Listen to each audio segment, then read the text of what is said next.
I'm Larry Ridley, and this is the NFL on EA Sports. It was a tremendous passing display that this man put on last week. Short, deep, intermediate. He made all the throws, and he had the yards to prove it, not to mention the win. He's riding high coming in. The Broncos going up against the Bengals.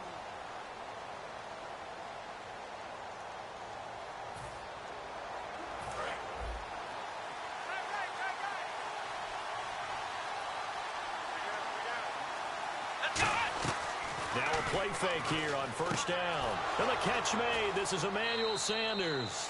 And he gets this one just shy of the 40. They'll mark him down at the 39. Partner, he sold the go route really well. Thought he was going deep, then curled it back inside for a nice completion. DBs love when they pump the brakes, don't they? Yeah, that's really a whole lot of fun. It's almost like you say, listen, if you're going to sell the go, just go. Well, let's see who's faster. And as a first rounder, a lot of eyes on him, a lot of expectations.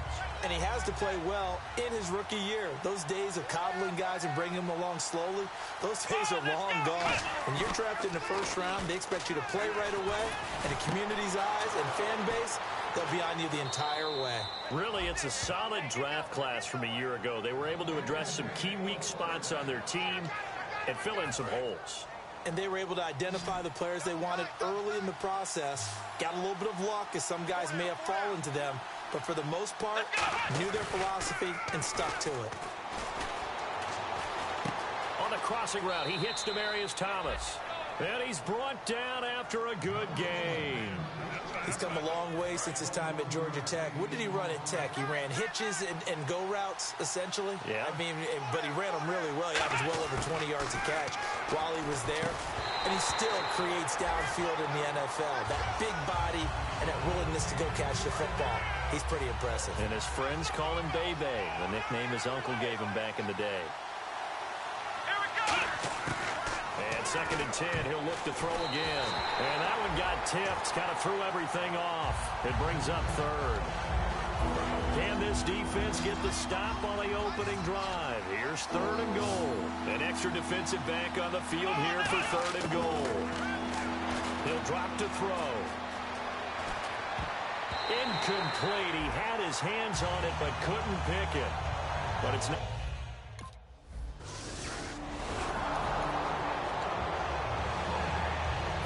Denver getting set to take the field. And they had 3 points last time, but they didn't want 3 points because they were well within range of scoring a touchdown. We'll see if they can do better now. I'm with you on that one. Let's just go ahead and be frank about the whole thing. The only one happy about the 3-point kicker. Exactly. He put it through the post. That's going to help him in contract time. But that offense, they're thinking, let's get in the end zone this time. I don't know if that helped him in contract time. You could have kicked that one through. I don't know about that. Toe bash. I don't know about that.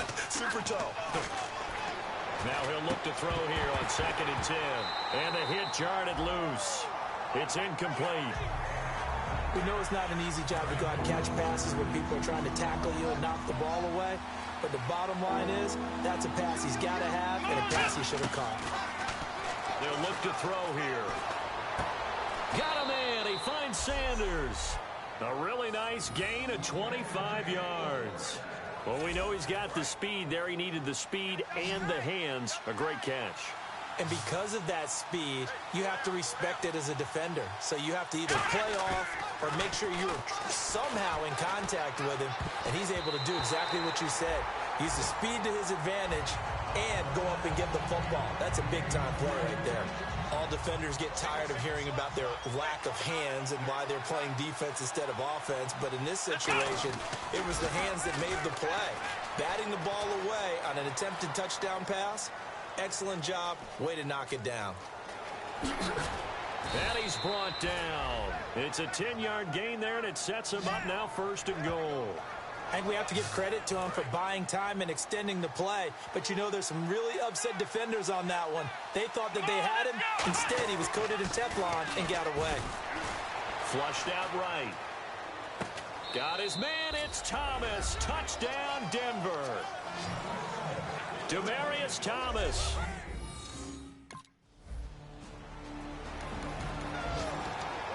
And Denver getting set to take the field. And they'll just simply be looking to build off the confidence of the last time out where they scored a touchdown. And confidence is powerful, isn't it? When you've scored once, you feel like you can go back out there and get it done again.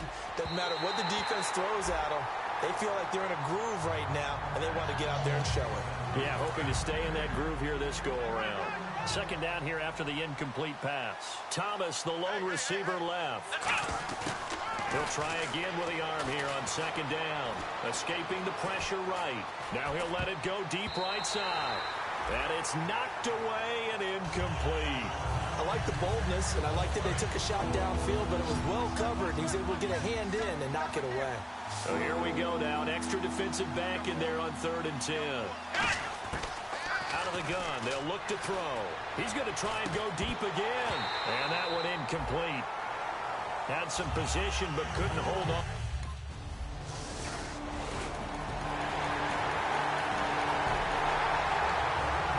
Now this Broncos offensive unit ready to head back out onto the field. And a tight game after punting last time. See if they can get something going on this drive.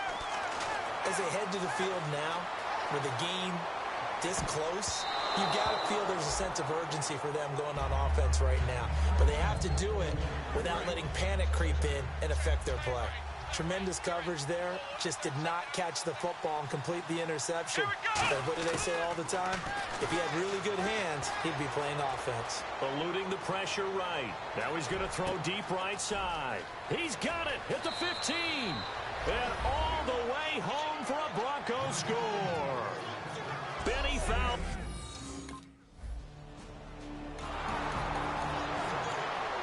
And coming out now, the Broncos. And they were able to punch it in the end zone last time. They'll be looking to do that again here for the defense. Obviously, they'll be looking to stop them from punching it back in the end zone. It always is punch-counter-punch, isn't it? And which team has the advantage? Well, let's just go back. Last time on offense, they rolled downfield, got into a good rhythm. You can see a little more bounce in and out of the huddle. You can see the sideline really get into the game. So defensively, you're thinking to yourself, how do we take that away from them? How do we get the advantage back? Let's see what they come up with. I think pressure is always the first way to go. You love pressure. I love it. We'll see if they dial it up this drive. Coming up at halftime in a little less than 2 minutes, we'll send you to Orlando where Larry Ridley is standing by. And he'll have highlights and analysis of this first half. Flush to his right. Toward the sideline, and look at that catch. Dragging the toes, and that's going to be a first down. Well done. We talk about mobility on quarterbacks all the time. Here's where it really pays off. Able to move, evade, and is accurate throwing on the run and picking up a first down. Back to throw here. He'll let this thing go for Sanders. And it drops down incomplete. Thought he might have had it. Instead, second down. And when all else fails as a defender, when you're not there in the coverage, your best friend is exactly what we saw there. A big play shot taken by the offense. Unfortunately, it ended in a big drop. Sanders has it over the middle. And all the way home for a Broncos score. Emmanuel Sanders, his fourth.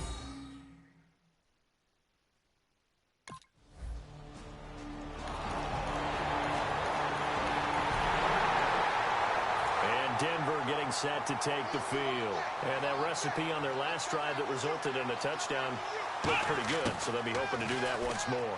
And it takes me back to when we sat with the offensive coordinator and the head coach. They felt pretty good about their game plan. And that's caught inside the 35.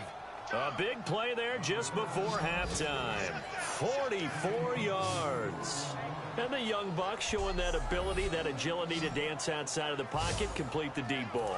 And don't think for a second that the coaching staff didn't have their heart rate accelerate a little bit there, right? Anytime you have those young quarterbacks and they get outside of the pocket, you're just hoping that they make good decisions because so many things can happen that can go wrong when you throw it downfield like that. He got away with it there and in a big way. Demaryius Thomas, the intended receiver, and it'll be 2nd and 10.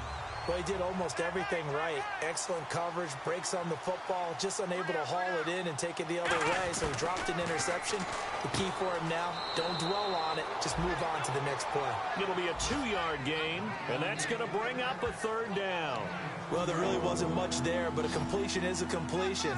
A tough 3rd down awaits them. A nickel back added defensively as they look to stop this 3rd and 8. They'll set up to throw. And Fowler's got it. And he gets it all the way down inside the 10 to the 5-yard line. Now whistles come in. We're going to get a timeout here by the offense. It's just their first, so they'll have 2 remaining here before we get to halftime.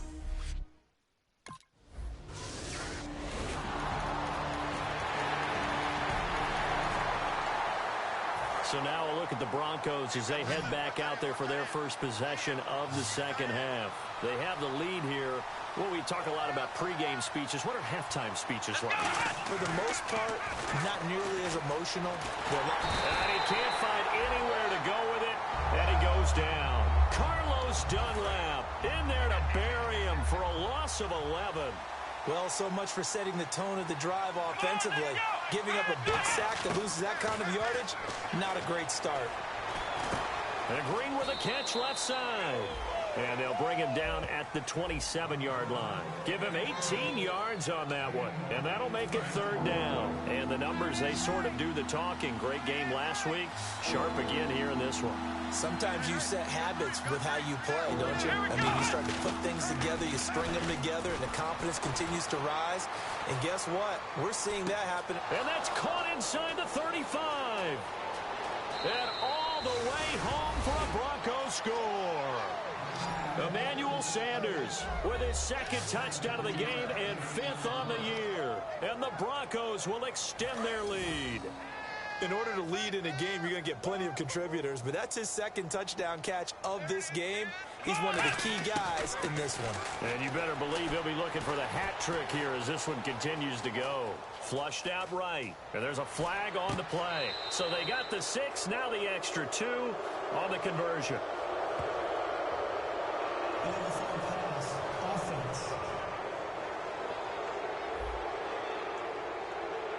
So the flag. Formula there on the 2-point try. They go 5 wide. Not even the option to hand the ball off. They got it. They tried to create space, and there isn't a whole lot of it there. For the defense, what you're trying to do is make sure that someone, if they're going to catch the ball. And he'll be hit from behind and taken down. The 4-time Pro Bowler, 2-time All-Pro, Geno Atkins, in there to drop him with his first sack of 2016. And what in the world? Not sure if he just heard a whistle there or what, but for some reason he spiked the football.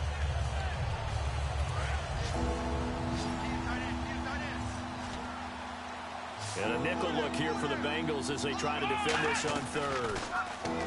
They'll drop to throw. Rolling to his right. Now on the run. He'll throw it back deep over the middle. And got his man complete. A huge play there for Denver. Back now in Cincinnati. It's Bronco football, and they also have the lead here as we get set for the 4th.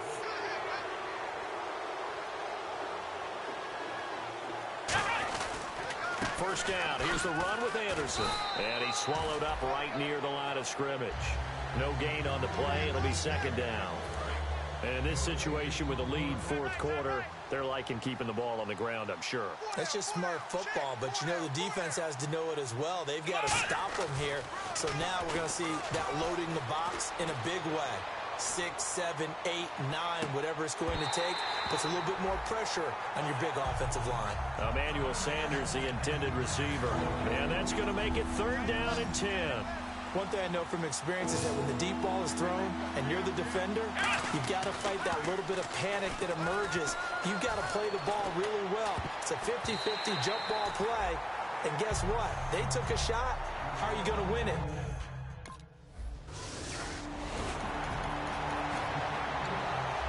And Denver getting set to take the field. And the last go-around for them, they tried that really, really long field goal, couldn't connect. And in retrospect, I think a lot of people would say, well, why would you try one that long? You hurt yourself in field position. The ball comes out, there. That only helps the other team. But I look at it as maybe it was a double shot of confidence. Confident the kicker could make it. And even if he missed, confident in their defense that they could hold him. Roddy Hillman in there. He gets the carry. Fighting him off. Just ran right through the trash. And he'll be brought down just shy of midfield at the 49-yard line. We'll give him 10 yards on that one, and that'll earn him a fresh set of downs. Time for a break. We'll come back to wrap this one up after this. So it's Bronco football as we get you reset here. And let's see what they've come up with offensively after having time to talk it over. They'll run it now out of the gun. And he is going to lose yardage here. It's a loss of a yard there, and now second down. Hey, a lot of points have been scored in this game, but what a nice play by the defense. Stepping up on that one, maybe they'll get things going in their direction after a play like that. That one looks like he'll throw here. And incomplete there. A nice hit. Jars the ball free and brings up third down. Will the defense dial up the pressure? Let's see. 3rd and 11. And now maybe they want some extra time to talk about this 3rd and long play as we'll get a timeout.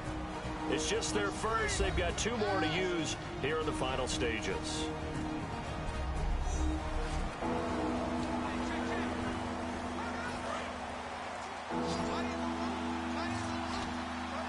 Third and 11, and some extra depth in the secondary here. They're in the dime. Back to throw. Screen play, Anderson. A gain of 13 and also a first down. And on that last play there, he's over 400 yards passing now. You know what that generally means? Success. That, and it means you really didn't miss opportunities. Usually very accurate.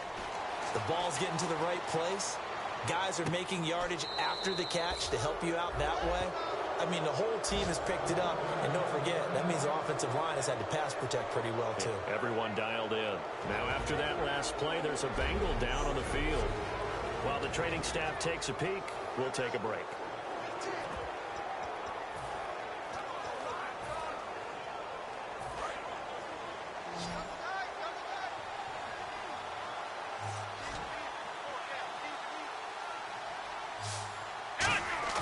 Now a play fake here on first down. Sliding out of the pocket. He's going to go up top. And this is caught for a Bronco touchdown. Garrett Graham, his first touchdown of the new season. And the Broncos will add on to their lead. And to me, that touchdown allows you to start grinning wide.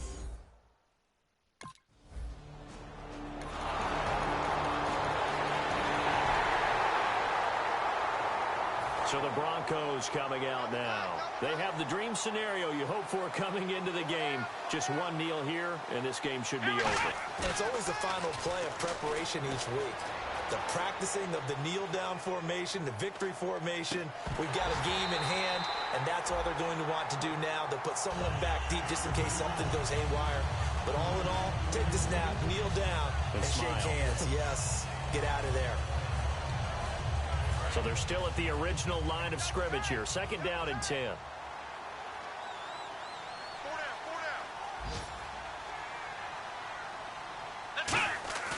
The play action fake. They'll look to throw. On the crossing route, he hits Demaryius Thomas. That one goes for 24 yards. Remember how much we enjoyed watching him last week? It's the same thing this week. Look at those numbers. I'd hate to be a defender right now.